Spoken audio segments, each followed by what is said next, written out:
আপনারা যখন আপনাদের কষ্টের কথা, ব্যথার কথা, ত্যাগের কথা বলার জন্য ব্যাকুলভাবে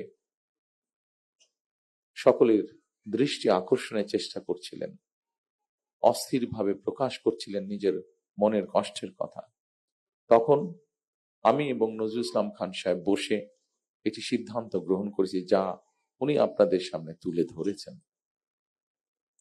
বাংলাদেশ জাতীয়তাবাদী দল বিএনপি এর আগে যখন দেশ পরিচালনার দায়িত্বে ছিল, তারা মুক্তিযোদ্ধা মন্ত্রণালয় নামক একটি মন্ত্রণালয় তৈরি করেছে, যা 1971 সালে যারা মুক্তিযুদ্ধে শহীদ হয়েছেন, আহত হয়েছেন, অর্থাৎ এক কথায় মুক্তিযোদ্ধা পরিবারদের কল্যাণ তারা দেখভাল করে থাকে।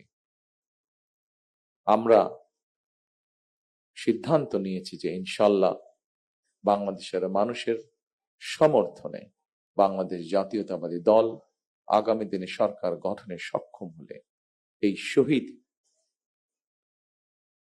পরিবার যারা আছেন, জুলাই যোদ্ধা যারা আছেন, জুলাই আন্দোলনের যারা শহীদ পরিবার বা যোদ্ধা আছেন, তাদের যে কষ্টের কথাগুলো যে কয়জন ব্যক্তি, যে কয়জন মানুষ তুলে ধরেছেন কষ্টের কথাগুলো, এই কষ্টগুলোকে যাতে আমরা কিছুটা হলেও সমাধান করতে পারি।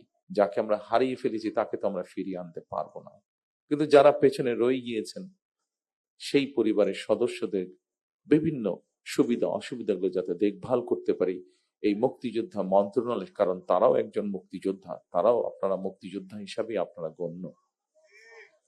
71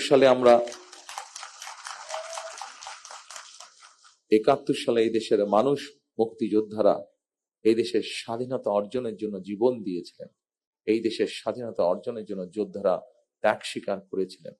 ঠিক একইভাবে 24-এ যে যোদ্ধারা যুদ্ধ করেছেন, তারা স্বাধীনতা সার্বভৌমত্ব রক্ষার যুদ্ধ করেছেন। স্বাধীনতা সার্বভৌমত্ব অর্জিত হয়েছিল 71 সালে, তাকেই আবার রক্ষা করা হয়েছে 2024 সালে।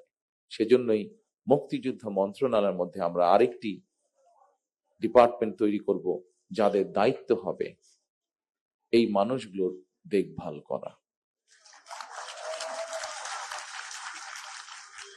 ইনশাআল্লাহ।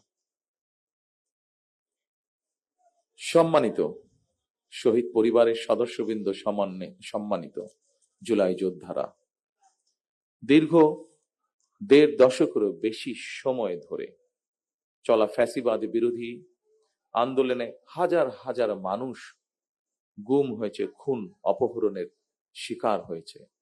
এইরকম অনেকগুলো পরিবারের সাথে গতকাল আমার কথা হয়েছে, দেখা হয়েছে। অসংখ্য অগণিত পরিবার সব হারিয়ে ছিন্ন বিচ্ছিন্ন হয়ে গিয়েছে। শুধুমাত্র